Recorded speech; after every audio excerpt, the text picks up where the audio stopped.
Good evening, everyone. Tonight we will be going to continue again the reading of Krishna book by His Divine Grace A.C. Bhaktivedanta Swami Prabhupada. So now we are in chapter 6 entitled Putana Killed.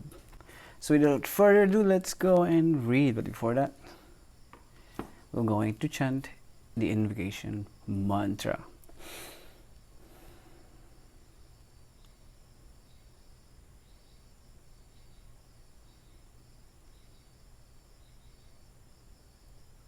So, okay,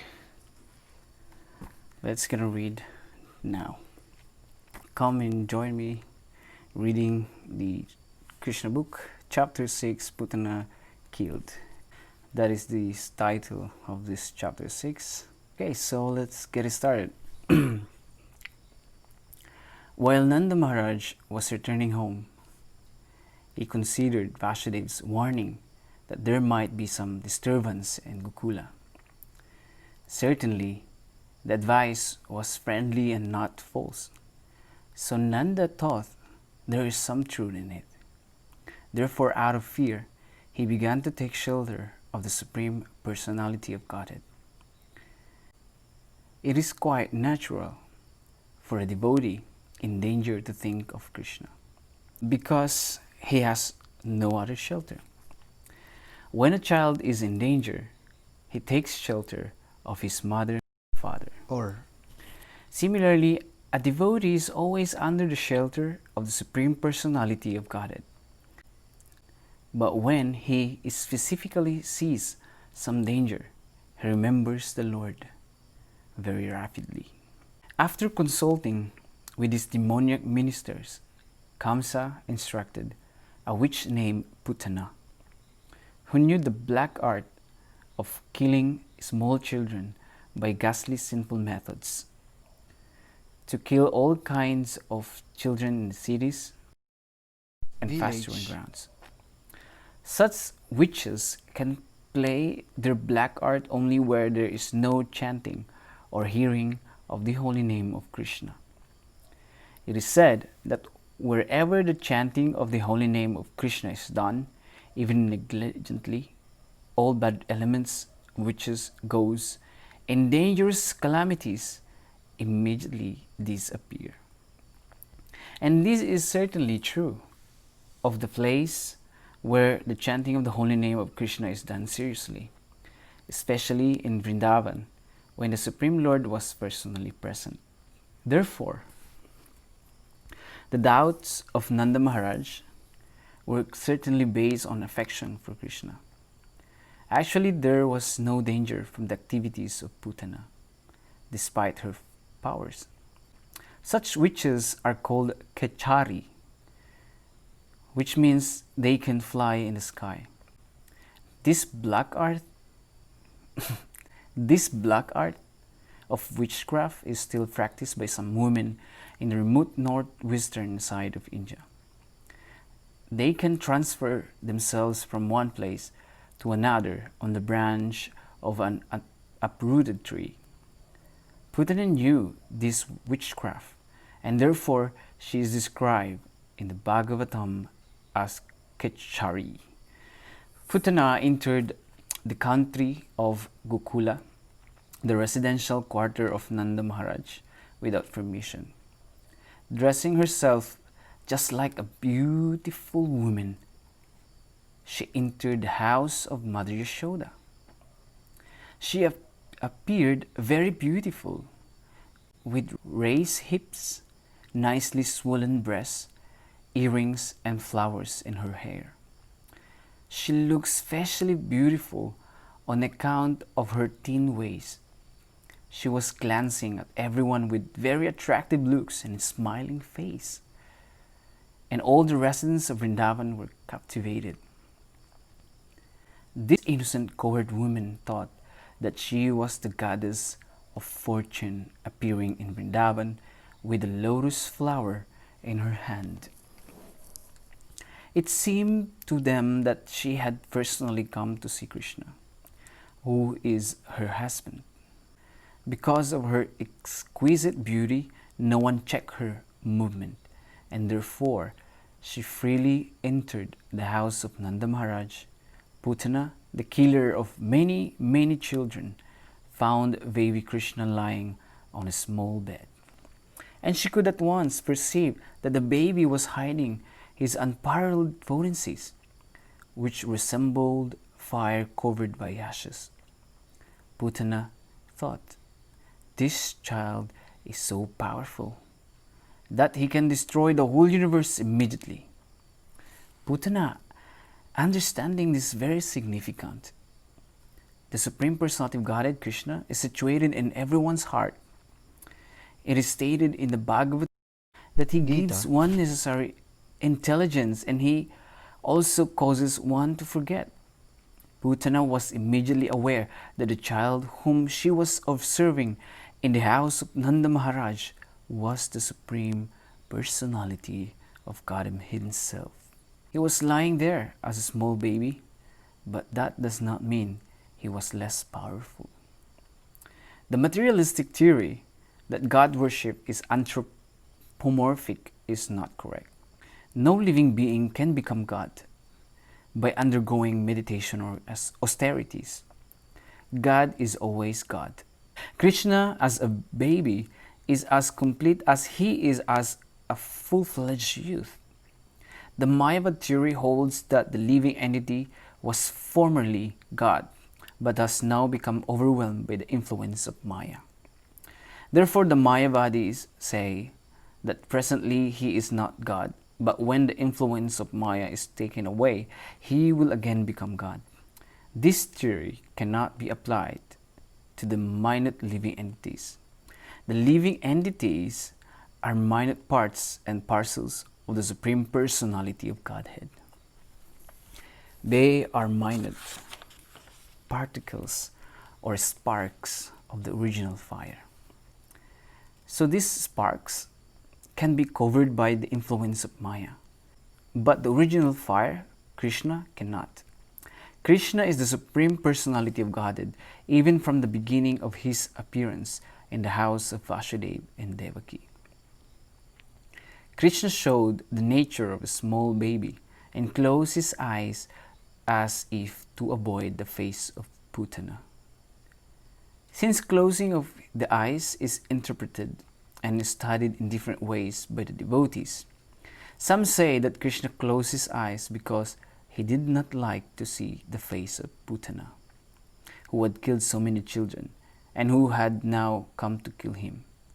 Others say that Putana hesitated to take the baby on her lap because something extraordinary was being dictated to her from within, and that in order to give her assurance, Krishna closed his eyes so she would not be frightened.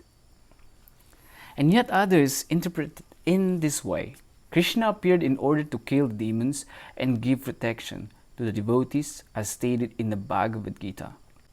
Paritranaya sadhunam vinasaya cha duskritam. The first demon to be killed was a woman. According to Vedic rules, the killing of a woman, a brahmana, cows, or a child is strictly forbidden.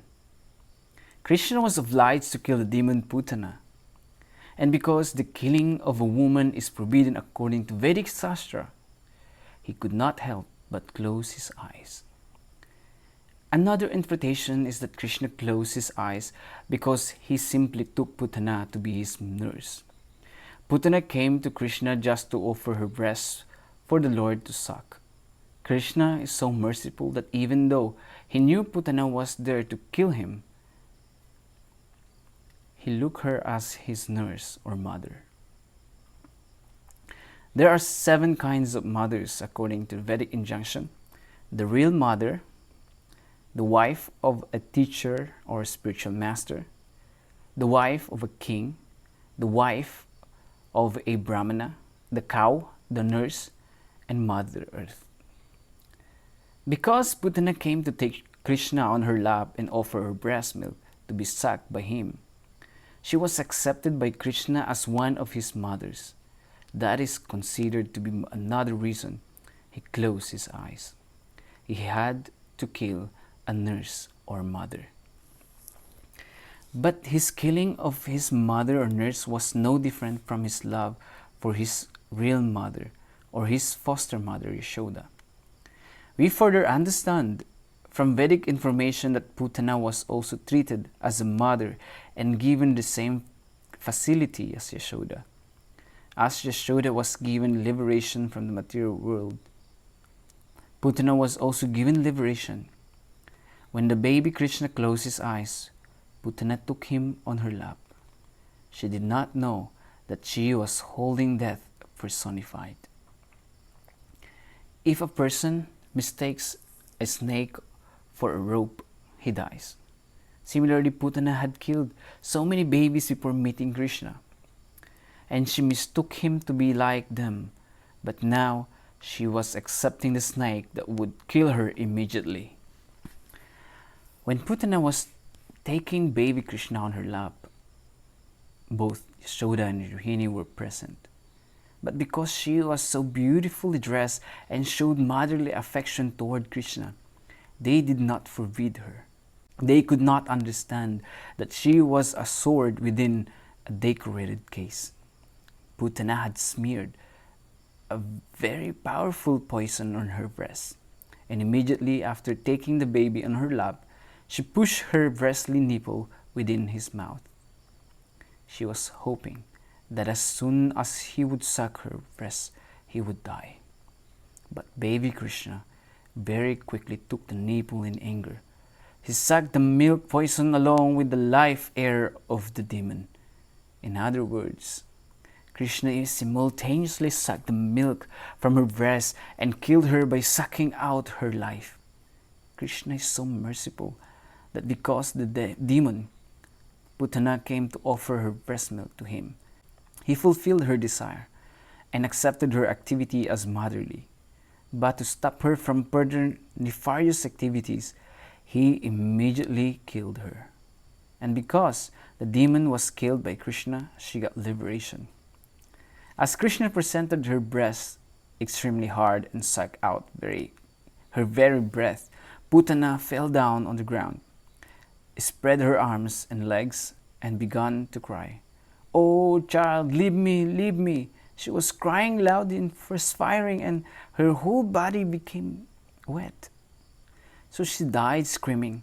There was a tremendous vibration on the earth and in the sky, on the upper and lower planets, and in all directions. And people thought that thunderbolts were falling. Thus the nightmare of the Putana witch was over. And she assumed her real feature as a great demon. She opened her fierce mouth and spread her arms and legs all over.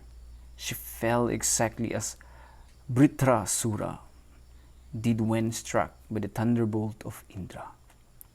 The long hair on her head was scattered all over her body. Her fallen body extended up to the 12 miles and smashed all the trees to pieces. And everyone was struck with wonder upon seeing this gigantic body. Her teeth appeared just like plows, and her nostrils appeared just like mountain caves. Her breasts appeared like small hills, and her hair was a vast reddish bush. Her eye sockets appeared like blind wells, and her two thighs appeared like two banks of a river. Her two hands appeared like two strongly constructed bridges, and her abdomen seemed like a dried up lake. All the court men and women became struck with awe and wonder upon seeing this, and the tumultuous sound of her falling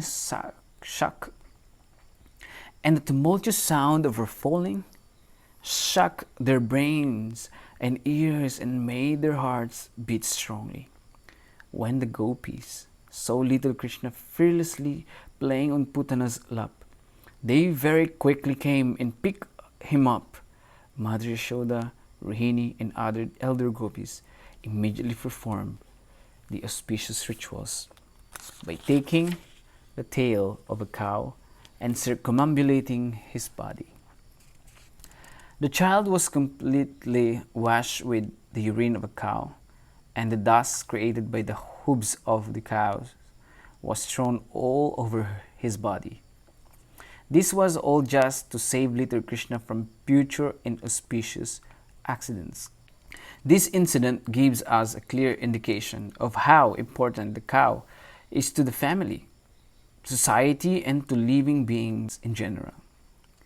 The transcendental body of Krishna did not require any protection, but to instruct us on the importance of the cow, the Lord was smeared over with cow dung, washed with the urine of a cow, and sprinkled with the dust upraised by the walking of the cows. After this purificatory process, the gopis headed by Mother Yashoda and Rohini chanted the names of Vishnu to give Krishna's body full protection from all evil influences. They washed their hands and feet and sip water 3 times, as is the custom before chanting mantra. They chanted as follows: My dear Krishna, may the Lord who is known as Ajja protect your legs. May Lord Maniman protect your knees. May Lord Yajna protect your thighs. May Lord Achyuta protect your upper waist. May Lord Hayagriva protect your abdomen. May Lord Keshava protect your heart. May Lord Isa protect your chest. May Lord Surya protect your neck. May Lord Vishnu protect your arms. May Lord Urukrama protect your face. May Lord Ishwara protect your head. May Lord Chakradhara protect your front. May Lord Gadadhara protect your back. May Lord Madhusudan, who carries a bow in his hand, protect your right side. May Lord Ajana protect your left side. May Lord Urugaya, with his conch shell, protect you on all sides. May the personality of Godhead Upendra protect you from above. May Lord Tarsha protect you on the ground. May Lord Haladhara protect you from all sides. May the personality of Godhead known as Rishikesha protect all your senses. May Lord Narayana protect your life airs. May the Lord of Shretodweep, Narayan, protect the core of your heart. May Lord Yogeshwara protect your mind. May Lord Vrishnigarva protect your intelligence. And may the Supreme Personality of Godhead protect your soul. While you are playing, may Lord Govinda protect you from all sides. And when you are sleeping, may Lord Madhava protect you from all danger. When you are walking, may the Lord of Vaikuntha protect you from falling down. When you are sitting, may Lord Narayan give you all protection. And while you are eating, may the Lord of all sacrifices give you all protection. Thus, Mother Yashoda chanted different names of Vishnu to protect child Krishna's different bodily parts. Mother Yashoda was firmly convinced that she should protect her child from different kinds of evil spirits and ghosts, namely Dakanis, Yatudanis, Kusmandas, Yakshas, Rakshasas, Vinayakas, Kutaras, Revatis, Jastas, Putanas, Matrikas, Unmadas, and similar other evil spirits who cause persons to forget their own existence and give trouble to the life heirs and the senses. Sometimes they appear in dreams and cause much perturbation. Sometimes they appear as old women and suck the blood of small children. But no such ghosts and evil spirits can remain where there is chanting of the holy name of God. Mother Yashoda was firmly convinced of the Vedic injunction about the importance of cows and the holy name of Vishnu. Therefore, she took all shelter in the cows in the name of Vishnu just to protect her child Krishna. She recited all the holy names of Vishnu so that he might save the child. Vedic culture has taken advantage of keeping cows and chanting the holy name of Vishnu since the beginning of history, and persons who are still following the Vedic ways, especially the householders, keep at least 1 dozen cows and worship the deity of Lord Vishnu, who is installed in their house. Persons who are advancing in Krishna consciousness should take instruction from this pastime and also be very much interested in cows and the holy name of Vishnu. The elder gopis of Vrindavan were so absorbed in affection for Krishna that they wanted to save him, although there was no need to, for he had already protected himself. They could not understand that Krishna was the Supreme Personality of Godhead playing as a child. After performing the formalities to protect the child, Mother Yashoda took Krishna and let him suck her breast. When the child was protected by Vishnu mantra, Mother Yashoda felt that he was safe. In the meantime, all the court men who had gone to Mathura to pay tax returned home and were struck with wonder at seeing the gigantic dead body of Putana. Nanda Maharaj recalled the prophecy of Vasudeva and considered him a great sage and mystic yogi. Otherwise, how could he have foretold an incident that happened during his absence from Vrindavan? After this, all the residents of Raj cut the gigantic body of Putana into pieces and piled it up with wood for burning. When all the limbs of Putana's body were burning, the smoke from the fire created a good aroma of aguru. This aroma was due to her being killed by Krishna. This means that the demon Putana was washed of all her sinful activities and attained a celestial body. Here is an example of how the Supreme Personality of Godhead is all good. Putana came to kill Krishna, but because he sucked her milk, he was immediately purified, and her dead body attained a transcendental quality. Her only business was to kill small children. She was only fond of blood. But in spite of being envious of Krishna, she attained salvation because she gave her milk to him to drink. So what can be said of those who are affectionate to Krishna in the relationship of mother, who with great love and affection always serve him, the Supreme Personality of Godhead and the super soul of every living entity? It is concluded, therefore, that even a little energy expended in the service of the Lord gives one immense transcendental profit. This is explained in the Bhagavad Gita. Swalpam api yasya dharmasya trayate mahato bhayat. Devotional service in Krishna consciousness is so sublime that even a little service rendered to Krishna, knowingly or unknowingly, gives one the greatest transcendental benefit. The system of worshipping Krishna by offering flowers from the tree is also beneficial for the living entity who is confined to the bodily existence of that tree. When flowers and fruits are offered to Krishna, the tree that bore them also receive much benefit indirectly. The archana process or worshipping procedure is therefore beneficial for everyone. Krishna is worshipable by great demigods like Brahma and Lord Shiva. And Putana was so fortunate that the same Krishna played in her lap as a little child. The lotus feet of Krishna, which are worshipped by great sages and devotees, were placed on the body of Putana. People worship Krishna and offer him food with great reverence and devotion, but automatically he sucked the milk from the body of Putana. Devotees, therefore, pray that if simply by offering something as an enemy Putana got so much benefit, then who can measure the benefit of worshipping Krishna in love and affection? Therefore, only Krishna should be worshipped, for so much benefit awaits the worshipper. Although Putana was an evil spirit, she gained elevation just like the mother of the Supreme Personality of Godhead. It is clear that the cows and the elder gopis who offered milk to Krishna were also elevated to the transcendental position. Krishna can offer anyone anything.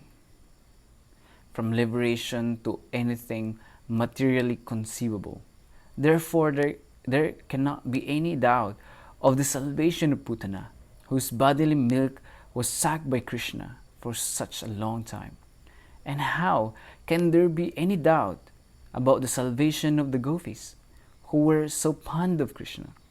Undoubtedly, all the gopis, court boys, cows, and everyone else who served Krishna in Vrindavan with love and affection were liberated from the miserable condition of material existence.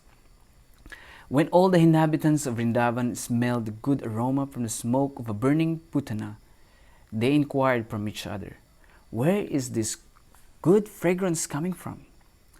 And while conversing, they came to understand that it was the fumes of the burning putana.